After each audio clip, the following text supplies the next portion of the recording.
আমরা সবসময় অ্যাজমাটা নিয়ে কথা বলি এই সময়টাতে, বাট এই যে সিজনাল যে চেঞ্জেসগুলো হচ্ছে, যে গরম থেকে ঠান্ডা, আবার ঠান্ডা বলতে আসলে বৃষ্টির যে আবহাওয়াটা, এই পরিবেশগত চেঞ্জের কারণে অ্যাজমার পেশেন্টদের কি বাড়তে কোনো সতর্কতা নেওয়া উচিত কিনা? অবশ্যই, যে আমাদের অ্যাজমা অ্যাগ্রাভেশনের একটা মূল কারণ হচ্ছে change of weather, change of temperature.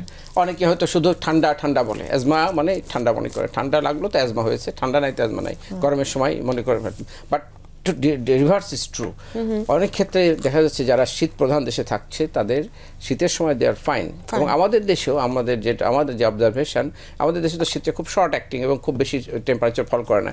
এই সময় যে ইয়েটা হয়, অ্যাজমা অ্যাগ্রাভেশন হয়, এক্সাজারেশন হয়, তার চেয়ে কিন্তু এখন যে টেম্পারেচার বেশি, আমরা যারা এসি এবং নন এসি হয়তো রুমে থাকা হলো বা অফিসে থাকা হচ্ছে, তার একটা অ্যাজমার পেশেন্ট সে এসির মধ্যে আছে, যেই এটার বাইরে বের হলো একটা, তখনই সাডেনলি চেঞ্জ অফ টেম্পারেচার প্রায় 10-20 ডিগ্রি টেম্পারেচার তার ডিফারেন্ট হয়ে যায়। তো আমরা অ্যাজমা অ্যাগ্রাভেশন আমরা জানি এটা বেসিক্যালি যে change of temperature 3 degree Celsius sudden fall or rise, এটা কিন্তু অ্যাজমা ওটাকে ইভোক করে। মানে আমাদের অ্যাজমার পেশেন্টের মেইন বেসিক প্যাথোলজি হচ্ছে ইয়ারওয়ে হাইপার রেসপন্সিভনেস বা শ্বাসনালীর সংবেদনশীলতা, সে সারা জীবনের জন্য, এবং এটা ইনহেরিটেডলি গঠনগতভাবে পেয়ে থাকে।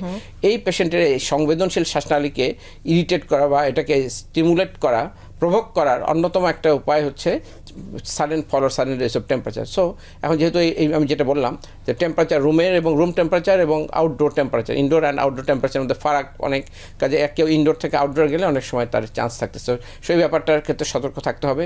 এবং এই পেশেন্টগুলো আমরা যেমন অ্যাডভাইস করি, দিনের বেলা যখন প্রচণ্ড তাপ থাকে না বাইর হয়, সন্ধ্যার পরে সে বাইর হলো আউটডোর অ্যাক্টিভিটিগুলো সে চালাতে পারে।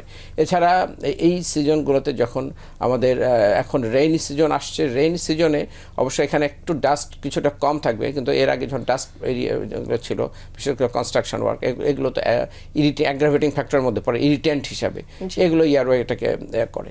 সো আমরা এখন এই টেম্পারেচার চেঞ্জ এবং এগুলোকে আমরা যেন অ্যাডভার্স সিচুয়েশন আমাদেরকে না পড়তে হয় অ্যাজমাটিক ইয়ারওয়েটাকে, সেটা আমাদের প্রিভেন্ট করতে হবে।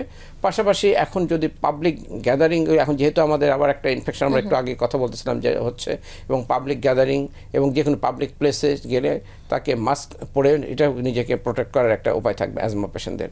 এছাড়া অ্যাজমার যে রেগুলার মেডিকেশনগুলো আমরা দিয়ে থাকি, সেইগুলোকে সে এখন আর স্ট্রিক্টলি রেগুলার মেডিকেশনগুলো সে চালিয়ে যাবে, যেটা তার ইয়ারওয়ে হাইপার রেসপন্সিভনেসটাকে কন্ট্রোলের জন্য আমরা প্রিভেন্টার মেডিকেশনগুলো দিই, এবং রিলিভার যেটা যখন প্রয়োজন সেটা করবে, এগুলো এখন তার ক্ষেত্রে প্রযোজ্য হবে।